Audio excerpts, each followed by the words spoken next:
Nəzərinizə çatdırım ki, bu günlərim Rahib Məmmədov adına Döyüş Şərəfi Muzeyinin kollektivi üçün əlamətlər günlərdən biridir. Çünki bizim muzeyimizin bir şəhidin yaxınları Naxçıvan şəhərində, Şərur rayonu Qafaq kəndindən bizim bu günlərin qonağımız gəlir, muzey ziyarətçiləri gəlir və nəzərinizə çatdırım ki, 2013-cü ildə Ağdam cəbhəsində Azərbaycan ordusunun leytinatı Məmmədov Şəhriyat Bayramquluoğlu qəhrəmanlıqla şəhidlik zirvəsinə uzanmışdır və onun döyüşçü yoldaşları elə 2014-cü ildə Rahib Məmmədov adına Döyüş Şərəfi Muzeyinə onun hərbi kitini eksponat olaraq gətirib vermişlər. Yəni, nəzərinizə çatdırım ki, həmin şəhidin yeganə ondan qalan həmin hərbi kit oldu ki, o bizim muzeydə eksponat olaraq saxlanılır.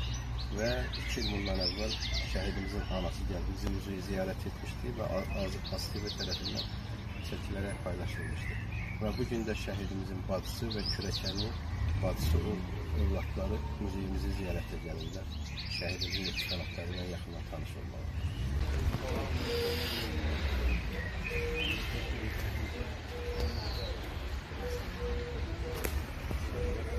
Salam, hoş geldiniz. Rahib Məmmədov adına Döyüş Şərəfi Muzeyi gördüyünüz kimi burada yerləşir. 2013-cü ildə sizin özünüzə daha məlumdur ki, bizim qardaşımız, şəhidlər qardaşımız Ağdam cəbhəsində şəhid olandan sonra onun bir burada hərbisi yoldaşları tərəfindən muzeyə yaxın bilərək gətirib onun hərbi kitini muzeyə vermişdim. Mən elə axtarış edirdim, fikirləşirdim ki, illərlə görəm onun yaxınlarına kim vardı. Sonra Maya xanım ora gedəndə ondan əlaqəyə çıxdıq, yazdıq, dedi ki, hələ mən də Şərurdayam, yaxınlıqdayam, orada kimsə şəhid yaxını vardır. Ged o kəndi tanıyıb da gedərik. Və səhəri bizlə ananı danışdırdı və az keçmiş ana gəldi. Və gəldilər, muzeyi ziyarət edərlər. Həmin o vaxtı təşkil eləmişdik, demişdik, ASTV-də o vaxt bilirsiniz də çəkiliş elədik. Burada indi Rahib Məmmədovun özü bilirsiniz də, 1987-ci ildə Gürcistan Respublikasında təbii fəlakət zamanı sel daşqınlarından insanları xilas edir. Özü qəhrəmanlıqla şəhid olub. Rahibin xatirəsinə 1987-ci ildə burada həm muzey tikilir, həm məktəb tikilir. 90-cı ildə rəsmi olaraq Mədəniyyət Nazirliyi tərəfindən Rahib Məmmədovuna Döyüş Şərəfi Muzeyi adı verilir və məlum hadisələr başlayandan 91-92-ci illərdən sonra bizim ərazilərdə bilirsiniz, torpaq iddiasına ermənilər, bizim könüllü döyüşən əsgərlərimiz, şəhid olan kəndimizin şəhidləri və kənardan, hətta Ağcabəddən, Beyləqandan və elə Naxçıvandan da bizim şəhid yarımdır. Eksponatları biz toplayırıq, saxlayırıq və həmin onların an günlərində, ad günlərində, onların əlamətlər günlərində burada yaxınlıqda məktəb uşaqlarını dəvət edirik. Həmin qəhrəmanlar haqqında daha geniş məlumatlar veririk. Və muzeyə daim gələn çəkiliş gələndə də həmin o şəhidlərimiz barədə geniş məlumatlar veririk. Bu otağımızda da bizim əsas bir Azərbaycan milli qəhrəmanlarıdır, şəhidlərimizdir. Yəni o şəhidlərin ki, onların yaxınları, valideynlər tərəfindən verilən eksponatlar şəhidlərin görürsünüz ki, hər eksponat şəhidin özünə məxsusdur. Burada hərbi geyimlər var ki, görürsünüz də burada şəhidlərin hərbi geyimləri var. Bizim Şəhriyar qardaşımızın da həmən hərbi kiteli.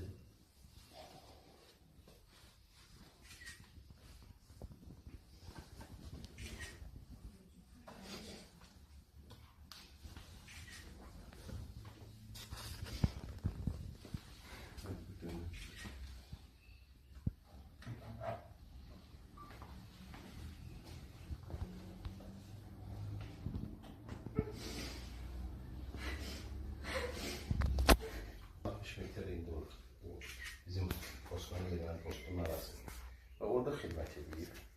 Və orada şəhidlik zirvəsinə uzalandan sonra onun döyüş yoldaşları tərəfindən muzeyə gəlib hərbicilər. O dövrdə bu ətraf hamısı hərbicilər idi. Yəni bizim bu kətlər təmas xəttində yerləşirdi. Bizim kətlərin yaxınlığında ermənilərin pozisiyası vardı. 2020-ci ildən sonra artıq torpaqlarımız azad olandan sonra bunlar hamısı keçib getdi. Və bunun döyüş yoldaşları tərəfindən muzeyə gəlib ziyarət edildi və onlar deyirlər ki, belə bir biz onu PMP-də saxlayırıq. Yəni görürük ki, onu gətirib muzeyə verək. Sonradan əşyalarını göndərmişdim, amma kuşlar çox olur. Hə, yox, siz gəldiyinizi bilsəydin, əlavə deyər, neysə, onu başqa eksponatlarla da göndərilsin. Çünki anamız demişdi ki, burada gələnizdə müəyyən başqa eksponatları da gətirəkdir. Çünki həm bizim bu Ağdam cəbhəsində şəhid olub, həm də İlhan Muzeyimizin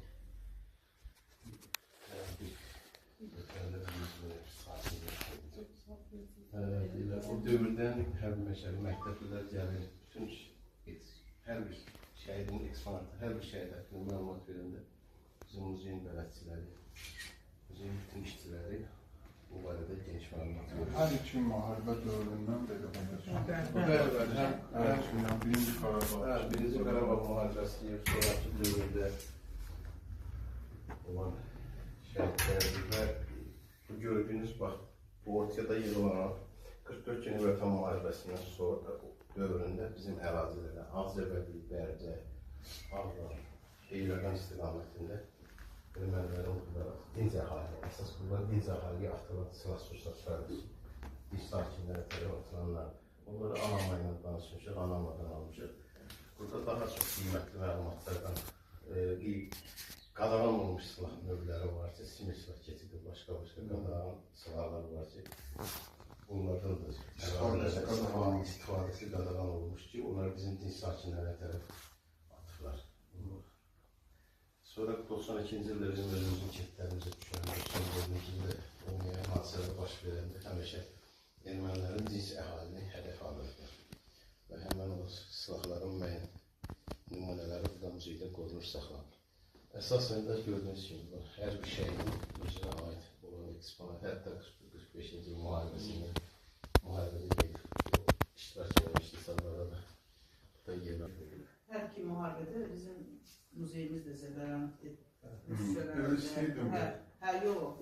Bu Şüşə Qudardan muzeyin bir tərəfində çarx əmələ gəlib və həmən gördüyün kimi şüşələr elə o vaxtdan qalıb. Biz bunu dəyişmədik ki, elə də bir müharibənin eksponat olaraq qalsın ki, hər bir gələn sakinlərə göstərilsin ki, bəs düşmən həmən hər zaman dinc əhaliyə qarşı da öz məhkəmə siyasətini yönəldir. 93-cü ildə Ağdam işğalından sonra 98-ci ilə kimi muzey fəaliyyətini dayandırıbdır. Çünki burada hərbisi olubdur, xüsusi məktəbdə olubdur, ona görə dayanıbdır. Sonra onun sonraki illərdə fəaliyyətdə olubdur. 5 ildə çox fərq verirdi. Yəni 5 ildə mən gördüm, belə gözüm inanılmaz. Çox fərq var, əlbəttə. Çox fərq var. Qabaq təmas xəttində erməni yerləşirdi. Bu kəndin cəmaatı biz 30 ildən çoxlar burada yaşamışıq. Ümumiyyətlə burada 7-8 kənd var ki, Əfətli, Əhməd Ağalı, Həmən Uçıraqlı, Çolmuşdağ, Mereşelli. Bax bu kəndlərin hamısı Qaradağlı, Rızalar, Əfətli, bax bu kəndlərin hamısı təmas xəttində yerləşir. Yəni insanların yaşayıb, amma insanların yaradıcılıq, quruculuq işi yox idi. Çünki düşmən yaxındaydı. Hər an hansısa bir orada cəbhədə, məsəl baş verən kimi o söz kəndlər ateşə tutulurdu. Kəndlər ateşə tutulurdu. Orada bir şey də baxdım, əvvəl görsənirdi, bu təmas xətti daha aydın görsənirdi, tərkdə. İndi baxıram ki, biz tərəfin heç o qədər əsrarəmət qalıb, belə o tərəf qalıb. Yəni onlardan da ki, amma mən 2020-də gələndə, mən baxırdım ki, onda hələ burada ordudan adam vardı. Var idi buralarında hamısına. 20-də buralarda demək olar ki, yoxdur. Hamısı laf qabaqdadır, Kəlbəcər, Laçın. Təzə kənd salınıbdır, Ağdam şəhəri salınıbdır.